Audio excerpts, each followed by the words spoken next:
こんにちは、高橋です。今回は日頃私が虎視眈々と狙っているいろんな国際写真コンテストと日本の写真コンテストの比較をしてみたいと思います。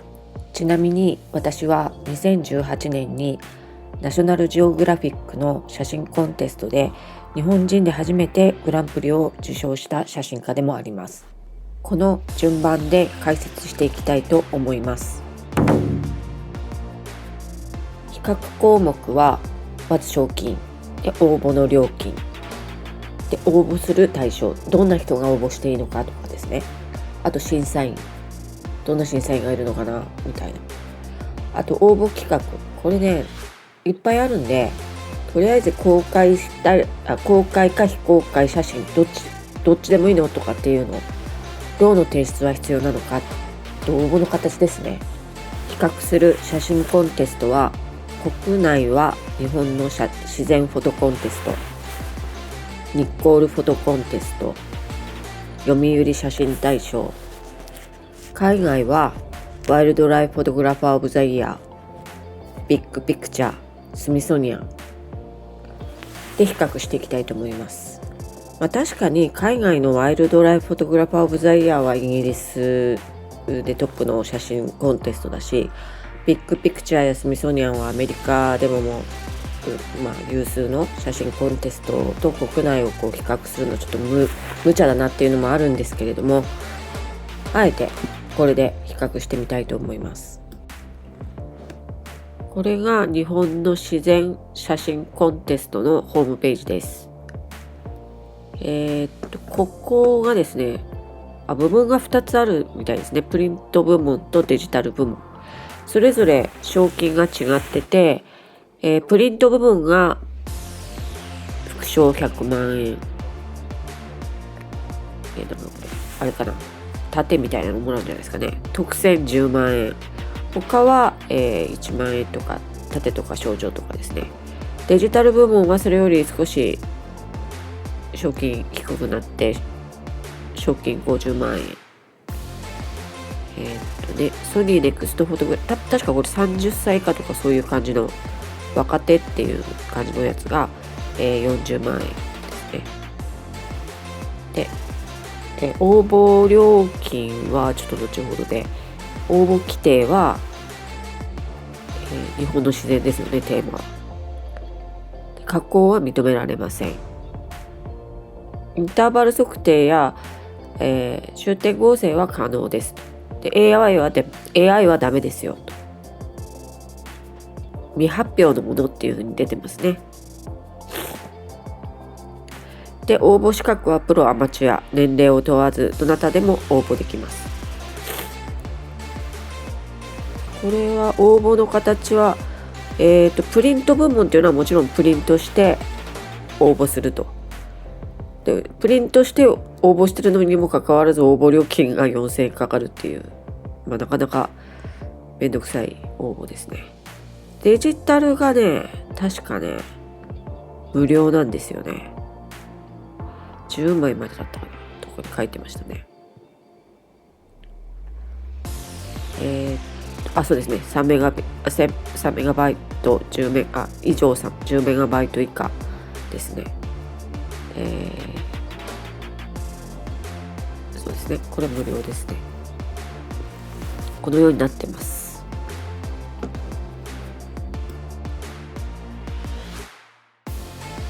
次はニッコールフォトコンテストですね。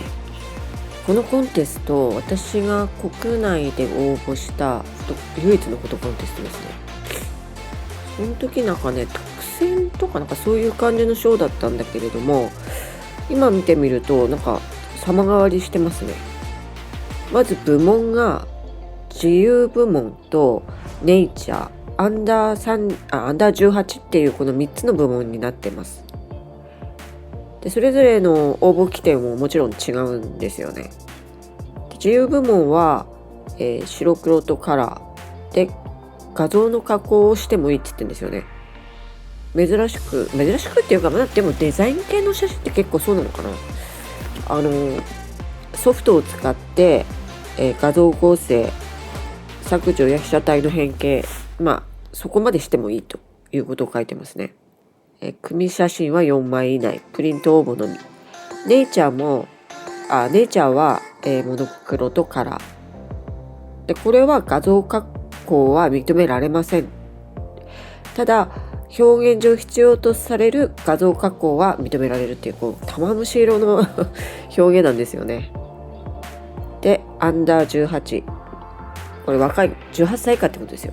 若い人、これもモノクロカラー、画像加工は応募可って書いてますね。で、応募資格が日本在住の方、または商品を日本国内で受け取れる方に限りますと。で、これ、プリントのみなんで郵送ですよね。で、これ賞金額。これもね、なんか前グランプリが100万だった気がしたんだけど、違うんだっけ。長岡賞が100万だったんだっけかな。で、金銀銅入選ってこれすごくシンプルになってますね。前ね、なんかね、推薦とか特選とかね、ちょっとわけわかめな賞だったような気がしますね。グランプリが50万で、金が30万、銀が10万、銅が5万、入選1万ってな感じですね。で、審査員の方が、ニッコールの顧問の方とゲスト審査員の方、いずれも日本人ですね。で、応募作品は未発表または発表予定のないものに限るっていう風になってます。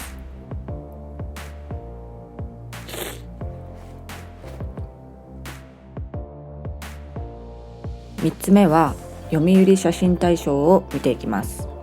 読売ってだけあって主催が読売新聞ですよね。で、協力がキヤノンマーケティングジャパン。この写真コンテストは3つの部門になってます。ニュースフォト、マイベストフォト、中高生フォト。写真コンテストの面白いところは締め切り、ここ見るとニュースフォトが毎月末で、マイベストフォトが4期にわたって締めが設定されていて、数年にわたって募集しているっていうことですね。細かい規定の方に見ていきたいと思います。この応募写真は加工ですね。加工は NG。もちろんトリミングとかね、色味の調整は OK なんですけれども、足したり引いたりするのはダメで、生成 AI もダメ。ここに応募写真は未発表のものに限ります。本人の SNS とかホームページに使ったもの、これも不可。これすごい厳しいですね。って思いますよね。いいじゃん別にって感じに私は思いますけどね。応募の形態ですね。マイベストフォトだけはウェブからの応募も可能。基本的にはプリント応募ってことですね。ちょっと面白いのが、多分今見てきた中では唯一だと思うんだけれども、上位入賞者には審査後、画像の処理前のデジタルデータのコピーを提出していただきます。ローとは書いてないんですけれども、基本的にローですね。ローの提出がいると。あと審査員の方、立木さん、野口さん、読売本社関係者っていう風になってますね。登山家の野口さんを入れるっていうところがですね、いろんな山とか見てるね、自然の景色を見ている人のポテンシャルって高いですよね。こういうのは素晴らしいことですね。これが3つの写真コンテストのまとめです。ちょっと分かりづらいんで、一つの表にまとめてみました。というとですね、日本のフォトコンはだいたい賞金は上限が100万円ぐらいです。応募料金は、一部有料もありますけど、ほとんどが無料で、対象は日本のプロアマで、審査員の方はほとんどが日本の写真家。データは公開非公開かといったらば非公開。ローデータですね。ローデータの提出は読売写真大賞のみが提出必要と。で応募形態は圧倒的にプリントが多かったです。今黄色い枠つけたところが日本のフォトコンの特徴と言ってもいいところだと思います。対象が日本人である、ほとんどが日本人、あと非公開な写真であること、あとロゴがいらないで、あとプリント応募、これが特徴ですね。次は海外のこの3つのフォトコンテストを見ていきましょう。まずはじめにイギリスのワイルドライフフォトグラファーオブザイヤー。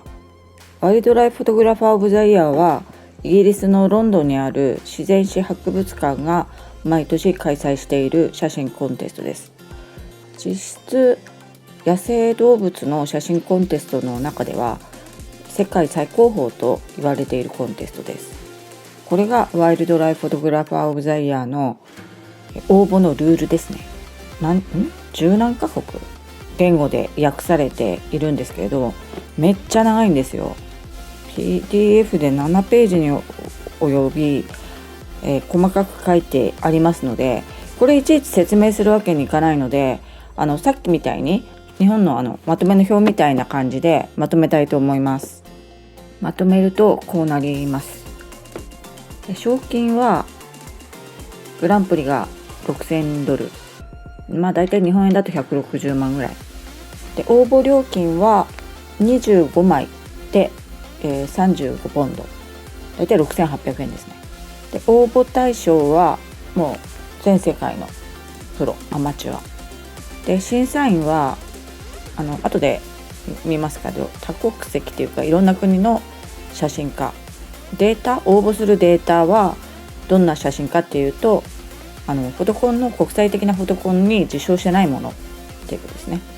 あとローは当然あり、応募形態はウェブからのデータの応募ですね。プリントではないです。この写真コンテストの特徴でもあるんですけれども、画像の加工に関して厳しく制限をしています。足したり引いたりするなってことですね。審査員を見てみましょう。キャシー・モランさん、アメリカの人。ギャビン・ブロード、英国。この人は学者ですね。昆虫学者。ハイメ・クラブルス、スペインの方。この方も生物学者ですかね。ジェニファー・ヘイズ、海洋学者および水中写真家。ハンス・コスマス・ンゴッティア、タンザニアの方。アンディ・パーキンソン、英国。アカンシャ・スードシン、インドなどなど多国籍の、審査員となっております。次はアメリカのビッグピクチャーというフォトコンテストを見てみましょう。これもですね、ワイルドライフと同じようにですね、めちゃめちゃ長いルールがあるんですね。これをいちいち見るの大変なんで、私まとめてさっきみたいにちょっと提示しますね。ビッグピクチャーは7つのカテゴリー、賞金グランプリは 5000US、 大体80万円ですかね。で応募料金は、25US、 4000円ですね。これ何枚だったかな、ちょっと後でつけておきます。で応募対象は全世界のプロアマ、これ2024の実績で70カ国の方が応募していると。で審査員はもちろん多国籍の写真家がメインですね。多分これも学者が入ってるんだと思います。で公開したデータか非公開かっていうと、国際フォトコンテストに受賞していない作品でローは要求されます。で応募形態はウェブからのデータを送るということになってます。審査員を見てみましょう。審査員はね、今年は1,2,3,4,5,6,7名ですね。ビッグピクチャーも、海外のフォトコンの審査員って毎年変わるんで、審査委員長がスージ・エステルハス、この人なんか見たことあるな。なんかネイチャーズベストの前審査委員長だったんじゃないのかな、違うかな。この人も写真家で、フェルナンド・ファシオーレ、ブラジルの方ブリッタ・ヤシンスキー、イギリスの方。ピーター・マザー、カナダ。で、下に行ってアンソニーさん、ケニア。この人はナショジオのエクスプローラーですね。アイシュワリアさん、インドの方。この人もナショジオの、探検家。ソフィー・スタッフォードさん。この人は有名な写真コンテストを歴代しているイギリスの方ですね。ってな感じでですね、多国籍でいろんな人が入ってるっていう感じですね。3つ目はスミソニアンフォトコンテストに関して見ていきたいと思います。スミソニアンフォトコンテストはアメリカのスミソニアン博物館が毎年恒例で行っている写真コンテストです。47万枚を超える写真が寄せられたというふうに書いてます。それではルールを見ていきます。これがスミソニアンの応募のルールです。この写真コンテストも通年とは言わないんですけれども、昨年であれば9月18日から12月2日まで長い応募期間があります。カテゴリーは全部で6つ。そのうちの1つ、芸術的な画像。これは、写真編集ソフト安野田の技術を使用して任意の方法で操作できます。それ以外は加工は許されないということ。これもローはファイナリストになるとローを要求されます。賞金がですね$2500、昨年の応募者が123カ国っていう風になってました。一応これですね、同じようにまとめます。スミソニアンのまとめです。カテゴリーは6つで、賞金は$2500、だいたい40万円ぐらいです。応募料金は各カテゴリー15枚まで無料。応募対象は全世界のプロアマ。昨年は123カ国だそうです。審査員は具体的には出てなくて、スミソニアンの裁量で各ファイナリストを10枚選ぶと。その60枚から最終結果は一般投票、ウェブからの一般投票となっています。応募するデータは公開非公開どっちかっていうのは特に記載はないです。で、ローは必要です。応募形態はウェブです。国内外のフォトコンをまとめました。やっぱり大きく違うのがこの黄色く塗ってるところ。応募対象。日本のフォトコンテの大体日本に住んでる人、プロアマとかってなってるんですけど、海外のは本当に全世界の方を対象にしてます。あと審査員もほとんど日本の審査員を見ると日本の写真家ですよね。それ海外の方の写真家だと多国籍の写真家とか、学者が多い。あとここがね、私の一番引っかかるところなんですけど、データですね。応募の写真が日本はほとんどが非公開ですね。その一方海外はくくりがあったとしてもフォトコンで国際的なフォトコンでグランプリを取ったものとか入賞したもの以外はあまり縛りがないんですよね。ローデータですね。日本のフォトコンはほとんどローを提出しなくてもいい。海外は格式があればあるほどローデータが必要であると。これも違いますね。応募形態。日本のフォトコンはプリントをして応募する。海外のフォトコンはウェブからデータを入力する。ここが大きな違いです。次に日本のフォトコンと海外のフォトコン、メリットデメリットを挙げたいと思います。まず日本のフォトコン、メリットは日本語で分かりやすいっていうのと、あとデメリットですね。デメリットは非公開というのはとにかく多いんですよ。下手したら SNS もダメって言ってるのもあるので、他のフォトコンにここぞっていう作品なのに他のフォトコンに出せないって。それなのに審査期間が長い。で、あとプリントの手間がかかると。の割には影響力って低いですよね。一方海外のフォトコンのメリットは公開済みの写真でも OK ってことですね。ということは複数のフォトコンに出せるってことですよね。あとグランプリとか取った場合非常に影響力が大きい。であとウェブで応募できるんで、簡単に応募できます。デメリットはね、英語のキャプションとか作ったりするのがとにかく面倒ですよね。応募の料金が高い。それぞれこんなメリットデメリットあります。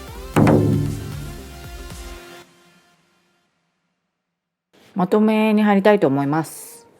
日本のフォトコンでですね、私がいつも思うのはなんていうんですかね、応募する人と審査する人、これが明確に分かれてるんですよね。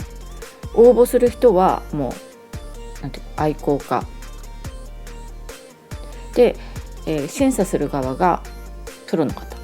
だって見たことあります？岩合先生とかが応募してる写真コンテストって見たことあります？ないですよね。だって海外なんてワイルドライフフォトグラファーオブザイヤーなんてのは本当にプロ中のプロ、ミッター・マイヤーとかデイジー・ゴールドマンとかああいうバリバリの活躍してるプロがですね一緒に応募しちゃうんですよね。審査員もやってるような人たちが応募するんですよ。だから価値があるんですよね。だって例えば海外のフォトコンでですね、そういうのものすごい有名な写真家を追い越して、グランプリ取ったらばですね、称賛に値するじゃないですか。そういうところが違いますね。まずあとね、日本のフォトコンでね、非公開っていうのがとにかく限定なんですよね。非公開ってね、きついんですよ。っていうのも、何十枚もね納得のいく写真が撮れる人はいいんだけど、私みたいに年に数枚しか納得っていいなっていうのが撮れない人の場合、例えばね、他の SNS、ウェブ、他のフォトコンに出したものは応募しないでくださいみたいなのがあると、しかも審査期間が半年ぐらいかかるわけですよ。でもうバリバリに売れてるね頃だったらそうね、確立されてる人だったらいいんだけども、今から自分をねアピール したいっていう人はすごいダメージだと思いますよね、これ。てかむしろ日本の非公開っていうフォトコンの前提っていうのが愛好家の皆さんいいのが撮れたらまずうちにどうぞみたいな感じに聞こえるんですよ。私応募要項で画像加工は認めない、撮ったまんま出してくださいよっていうのはすごい支持します。ネイチャー写真ならそれは当然だと思ってるんだけど、日本の写真コンテストってローデータを要求ほとんどしないんですよね。これはね、ローを提出しない、ロー審査をしないコンテストって正直クソコンテストだと思ってるんで、海外でも日本でも、つまりは加工しちゃダメだって言ってるのに、どこにもその審査の過程がないわけですよね。だったらやりたい放題やったのを審査員が見抜けなかったらどうなるのって話ですよ。何年前かもありましたよね、そういうの。なんだっけな、ちょっと日本のフォトコンでそういう物議を醸し出すやつありましたよね。あとね、これ私の感情論じゃなくて物理的な話なんだけど、例えば日本のフォトコンで賞を取ったとするじゃないですか。それが国外に伝わることはほぼないわけです。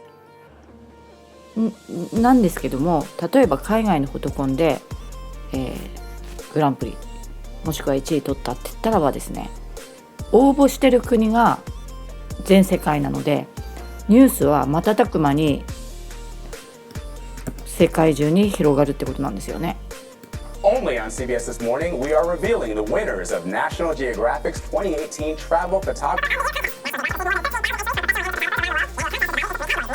and People.